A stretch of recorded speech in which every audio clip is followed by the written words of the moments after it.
retrouver. J'arrivais pas à me retrouver dans la religion de mes parents. C'était pas ça. Il y avait quelque chose en moi qui refusait cela. Et j'ai toujours parlé à Dieu comme je le fais maintenant. C'est comme si j'étais déjà chrétienne. Et j'ai toujours parlé à Dieu comme à quelqu'un de très proche de moi. Je lui racontais tous mes problèmes, toutes mes misères. Et un jour, on m'a parlé de l'église. Je suis venue à l'église et ce jour-là, c'était vraiment, je crois, le plus beau jour de ma vie. Depuis que je suis rentrée, je n'ai pas arrêté de pleurer. J'ai pas arrêté de pleurer. Je me sentais touchée. Et c'était comme si on me mettait un habit sur mesure sur moi-même. C'est comme si je rentrais dans ce vêtement sur mesure et j'étais tellement heureuse parce que j'avais enfin trouvé ce que je cherchais depuis si longtemps. Je ne comprenais pas tout au début, mais je savais que c'était la vérité. Je savais que c'était ça, c'était le chemin. C'était vraiment ce Dieu-là que je voulais. C'était un Dieu d'amour, un Dieu vraiment qui était présent, un Dieu qui a transformé ma vie d'ailleurs, qui m'a complètement changée. J'ai complètement été transformée. Et là, je suis restée là. Je suis restée dans cette église jusqu'à présent. Et j'ai donné mon cœur à ce Dieu d'amour, à ce Dieu de grâce, à ce Dieu si merveilleux. J'ai trouvé ce que je cherchais. Je voulais vraiment ce Dieu que vers qui je pouvais aller d'une manière libre, simple, vraiment lui parler. J'avais faim et soif de Dieu, je le cherchais. Et il s'est laissé trouver. Et il m'a transformée, il m'a changée. Il a changé ma vie. Il a changé de ma vie. Il a fait de moi une femme accomplie, une femme ayant de l'assurance, alors que je manquais d'assurance. J'ai pas eu de... Bon, j'ai vécu comme tous les enfants, mais je manquais beaucoup d'assurance. Et cela a changé ma vie. Je vois Dieu maintenant comme un papa aimant, un papa, pas un Dieu méchant qui va me corriger, qui va me... C'est un Dieu de grâce, un Dieu d'amour.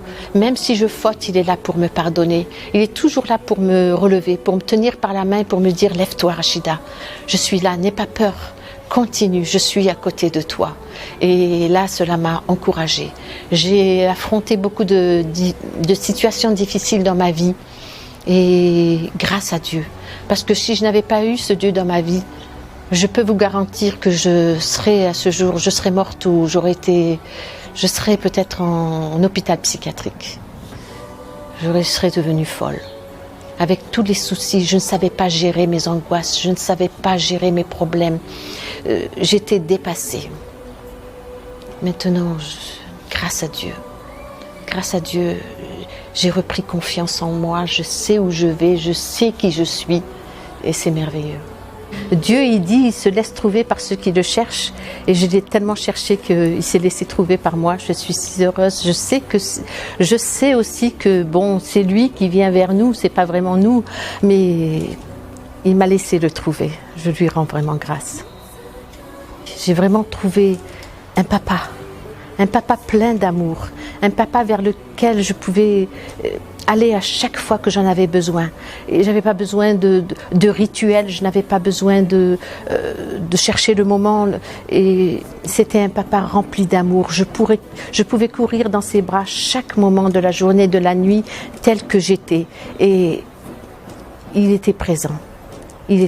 C'était vraiment ce papa, un papa merveilleux.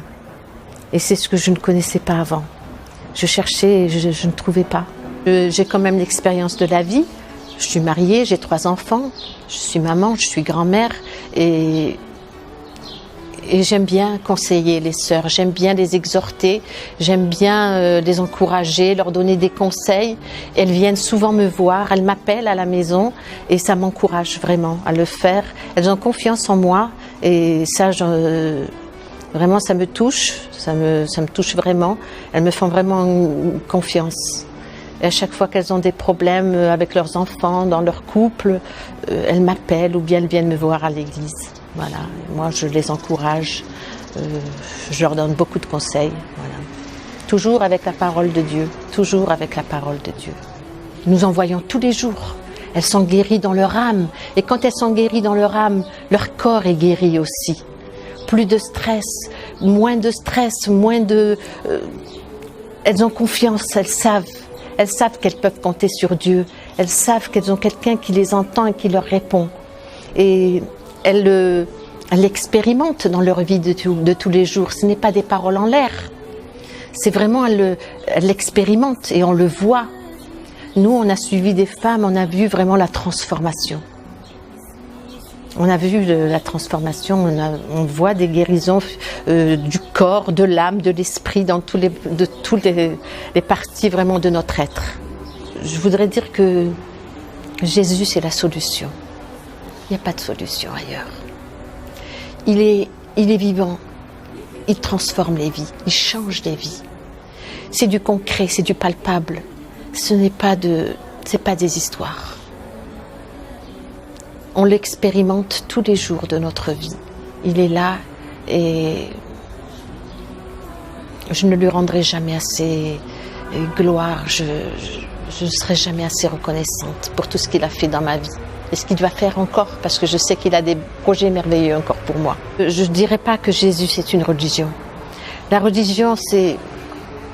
Jésus, c'est une relation directe. On ne passe pas par un quelconque autre, par des, comment je vais dire, par des rituels ou par... C'est direct, c'est un cœur à cœur. C'est un cœur à cœur. Et vraiment, on le sent, il est là. Je n'ai rien à faire, je n'ai rien à faire.